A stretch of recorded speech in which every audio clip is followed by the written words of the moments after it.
Bonjour, aujourd'hui je vais aborder avec vous les mystères de Spider-Man No Way Home en deux théories, dont une divisée en deux, donc deux pour le prix d'un, ça me fait plaisir. En tout cas ne perdons pas plus de temps.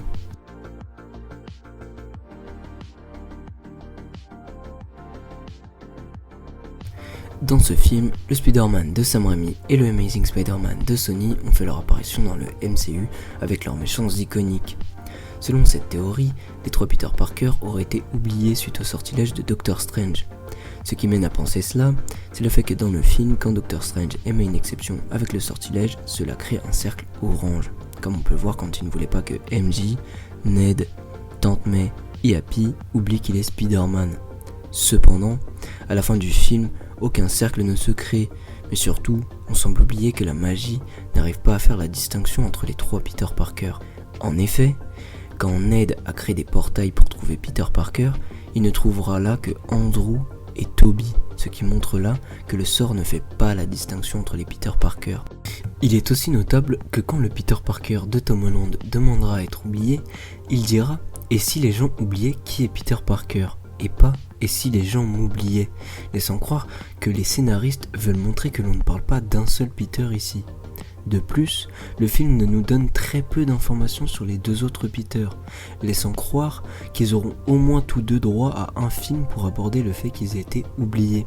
Une question se pose donc, Tom aurait-il oublié Toby et Andrew ? Ou aurait-il encore les souvenirs de ce qu'il a vécu avec eux ? Est-ce que Toby et Andrew ont été oubliés dans leur monde, ou uniquement dans le monde du MCU ?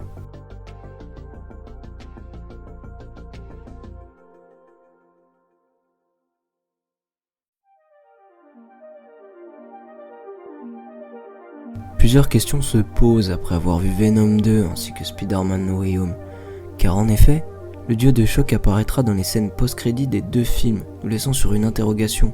Mais comment peuvent-ils être là alors qu'ils n'ont aucune idée de qui est Spider-Man ? Et une autre question, qu'adviendra-t-il de Venom dans la suite ? Eh bien nous allons aborder ces deux questions ensemble et je vais apporter une théorie pour chaque question. Dans la scène post-crédit de Venom 2 cette fois-ci, on y voit Eddie Brock et Venom qui sont dans une chambre d'hôtel miteuse et ont une discussion. Venom apprend à Eddie Brock qu'il y a beaucoup de choses qu'il ne connaît pas de lui, comme par exemple le fait qu'il aurait une connaissance illimitée grâce à ce qu'il appellera la ruche. Cet esprit de ruche permettrait à Venom d'accéder à la mémoire d'autres symbiotes, dont la sienne à travers le multivers, puisqu'en effet, il existe un Venom qui connaît l'identité de Spider-Man et qui apparaît dans Spider-Man 3. Dans Spider-Man 3, Peter Parker devient Spider-Venom, ce qui a permis à Venom de copier les pouvoirs de Spider-Man. Et si en voyant Spider-Man, Venom avait eu l'idée de prendre à nouveau ses pouvoirs ? Mais une question se pose, car en effet Venom ne connaît pas le visage du Peter Parker du MCU. Donc est-ce qu'il reconnaît Peter car il porte une tenue de Spider-Man ? Ou est-ce qu'il reconnaît Peter car il a rencontré un symbiote par le passé, mais Peter n'en aurait peut-être pas de souvenir ? Venom, après avoir été ramené dans son monde d'origine, que nous appellerons le Sonyverse, laissera une petite partie de lui, ce qui nous laisse sur deux questions importantes. Ce Venom sera-t-il gentil ou méchant ? Une autre question importante est, qui sera l'hôte de notre nouveau Venom ? Je vais vous répondre tout de suite. Premièrement, j'ose espérer que ce Venom sera méchant, car même s'il n'est pas méchant dans le Sonyverse, cette partie de lui qu'il a laissée dans le MCU ne sera pas contrôlée par un Eddie Brock le limitant dans ses actes de vilain. Donc, pour moi, il sera bien méchant, même s'il pourrait bien être un méchant sans tout à fait l'être. Un danger sans pour autant être animé de mauvaises intentions. Ce qui est sûr, c'est qu'il sera bien un ennemi de Spider-Man. Maintenant, la question que l'on se pose est, qui sera son hôte ? Pour ceci, j'ai plusieurs théories, mais ce qui est sûr pour moi, c'est que ce ne sera pas un autre Eddie Brock. Ce serait trop facile scénaristiquement, car il s'agit d'un Venom que l'on a déjà vu et que l'on a l'habitude de voir. Maintenant que cette théorie est mise de côté, on peut donc se tourner vers trois personnages qui sont Flash, MJ et bien évidemment Peter, ce qui lui permettra de créer Spider-Venom. Peter sera forcément à un moment sous l'emprise de Venom, surtout qu'il est maintenant au plus bas. Alors parlons des autres et des raisons qui m'amènent à penser que ce seront les prochains Venom. Il est évident que Peter deviendra Spider-Venom dans le prochain Spider-Man. Mais, et si le fait qu'il devienne Spider-Venom était le réel problème du film ? Le transformant en Venom, il finira par être corrompu comme le Spider-Man de Sam Raimi, mais en pire. Ce qui m'amène à penser ça est le fait que Ned promet de ne jamais le trahir. Et même s'il ne se rappelle plus de Peter, je pense qu'il n'a pas oublié sa promesse, mais l'a simplement déplacé vers Spider-Man. Je m'explique. Happy lui-même avait rencontré May grâce à Peter, mais devant la tombe de May, dira qu'il avait rencontré grâce à Spider-Man. Ça a l'air d'être un détail, mais il a bien déplacé ses souvenirs de Peter vers Spider-Man. Ned ne deviendrait donc pas un ennemi de Spider-Man, mais pourrait bien être celui de Venom. Un combat où Peter ne se contrôle pas et finirait par revenir à lui en se rendant compte qu'il affronte son meilleur ami d'antan.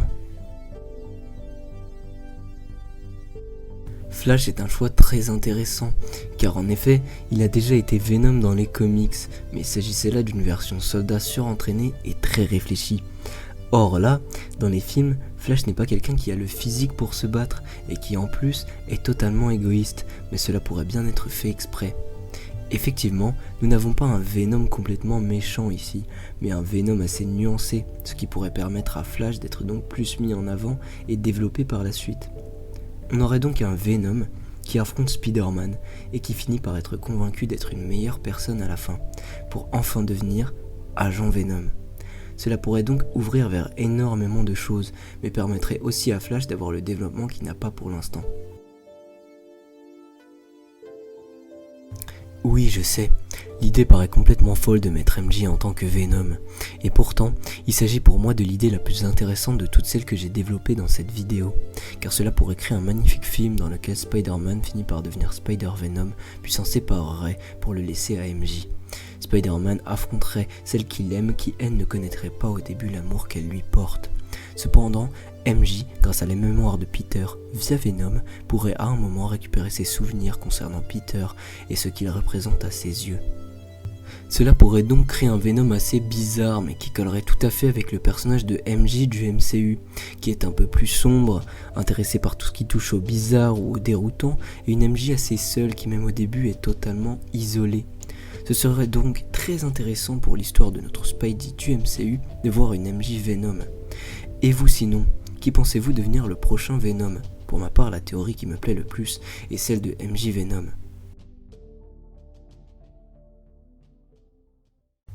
Pour finir, je dirais que Spider-Man No Way Home c'est un incontournable, pas plus pour sa qualité mais vraiment pour ce qu'il annonce pour le MCU, avec l'exploration du multivers et tout. Je fais notamment référence à Doctor Strange 2, qui moi me hype de fou. Aussi, chose importante à dire, c'est ma première vidéo, donc évidemment j'ai fait beaucoup d'erreurs dans cette vidéo.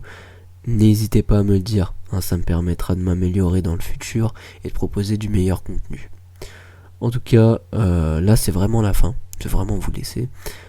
Donc n'hésitez pas à liker, commenter et partager pour me donner plus de visibilité, le blabla habituel qu'on vous sert sur YouTube. Et au revoir, à la prochaine fois.